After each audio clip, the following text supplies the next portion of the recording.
औज़ु बिल्लाहि मिनश्शैतानिर्रजीम बिस्मिल्लाहिर्रहमानिर्रहीम। प्यारे बच्चों, अस्सलाम वालेकुम। मैं हूँ आपकी teacher Parveen Akhtar, school BMS कंडी, क्लास 8, सब्जेक्ट उर्दू, टॉपिक पहली।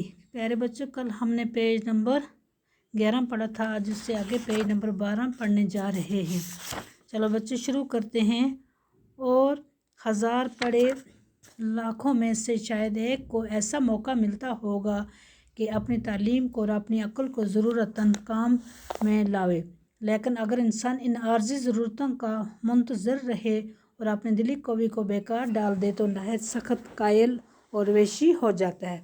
इंसान भी मिसले और हैवानों के एक हैवान है, और जब कि इसके दिली कौवी की तारीख सुस्त हो जाती है और काम में नहीं लाई जाती तो वो अपनी हैवानी खसलत में पड़ जाता है।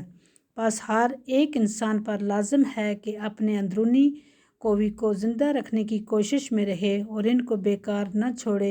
एक ऐसे शख्स की हालत का ख्याल करो जिसकी आमदनी इसके अखराजात के मुनासिब हो और उसके हासिल करने में इसको चंदा मेहनत मशक्क़त करनी न पड़े, और वो अपनी दिली कौवी को भी बेकार डाल दे तो उसका क्या हाल होगा। यही होगा कि उसके आम शौक़ वहशियाना बातों की तरफ मायल होते जाएंगे। शराब पीना और मज़ेदार खाना इसको पसंद होगा, कमारबाजी और तमाशा बीनी का आदी होगा, और यही सब बातें उसी के वहशी भाइयों में भी होती हैं।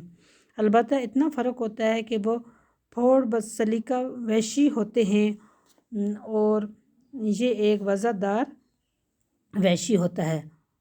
हम कबूल करते हैं कि हिंदुस्तान में हिंदुस्तानियों के लिए ऐसे काम बहुत कम हैं जिनमें इनको क़ुव्वत दिली को और क़ुव्वत अक़ली को काम में लाने का मौका मिले, और बरख़िलाफ़ इसके वलायतों में और ख़ुसूसन इंग्लिस्तान में वहाँ के लोगों के लिए ऐसे मौके बहुत हैं। और इसमें भी कुछ शक नहीं कि अंग्रेज़ों को भी कोशिश और मेहनत की ज़रूरत और इसका शौक़ ना रहे।